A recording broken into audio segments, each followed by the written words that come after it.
మోక్షజ్ఞ నటసింహం వారసుడు మొన్ననే 21 సంవత్సరాలు పూర్తి చేసుకున్నాడు. బాలయ్య వారసుడిగా ఎంట్రీ ఎప్పుడెప్పుడు ఇస్తాడా అని ఆసక్తిగా ఎదురుచూస్తున్న నందమూరి అభిమానులకు శుభవార్త. ఓటర్ గుర్తింపు కార్డుకు కూడా అర్హుడైన మోక్షజ్ఞను ఇక సిల్వర్ స్క్రీన్ పై దింపటానికి రంగం సిద్ధమైంది. దీనిపై సీరియస్ గా కసరత్తు చేస్తున్నారు బాలయ్య. అన్ని క్యాలిక్యులేషన్స్ ను అంచనా వేసే ఓ నిర్ణయానికి వచ్చినట్లు విశ్వసనీయ సమాచారం. మెగా డైరెక్టర్ రాజమౌళి మోక్షజ్ఞ మొదటి సినిమాకు దర్శకత్వం వహించనున్నారు. నందమూరి ఫ్యామిలీ రాజమౌళి మధ్య మంచి అనుబంధమే ఉంది. మొన్నటికి మొన్న బాహుబలి ఆడియో రిలీజ్ ఫంక్షన్ విషయంలోనూ బాలయ్య చాలా హెల్ప్ చేశారని, ఆయన చేయకపోతే తిరుపతిలో ఇంత సాఫీగా ఫంక్షన్ నిర్వహించడం కష్టమయ్యేదని స్వయంగా జక్కన్నే చెప్పుకొచ్చాడు. ఈ అనుబంధంతోనే మోక్షజ్ఞ మొదటి సినిమాకు రాజమౌళితో ఎంట్రీ ఇవ్వనున్నారు. ప్రస్తుతం బాహుబలి 2 షూటింగ్ లో బిజీగా ఉన్న జక్కన్న 2016లో దాన్ని రిలీజ్ చేయనున్నారు. ఈగ సీక్వెల్ అనుకుంటున్నా బాలయ్య రిక్వెస్ట్ కాదనలేక మోక్షజ్ఞ సినిమాకు ఓకే చెప్పినట్లు సమాచారం. అంతేకాదు బాలయ్య కూడా 100 సినిమా తర్వాత పూర్తి స్థాయిలో పాలిటిక్స్ పై దృష్టి పెట్టనున్నారు.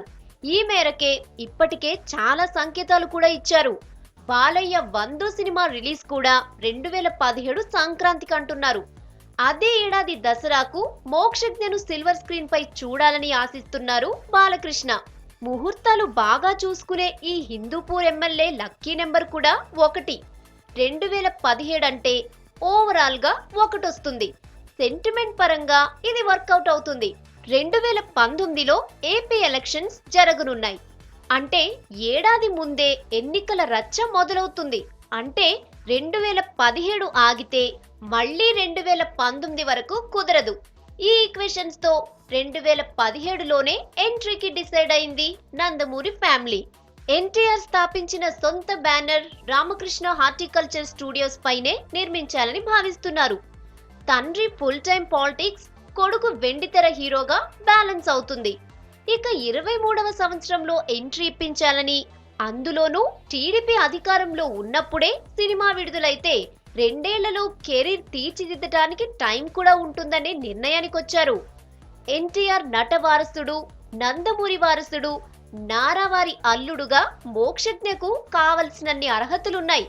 ఇవన్నీ ఆలోచించే 2017 దసరాకు మోక్షజ్ఞ తేజ సినిమా అరంగేట్రం గ్రాండ్ గా ఉండాలని నిర్ణయించారు.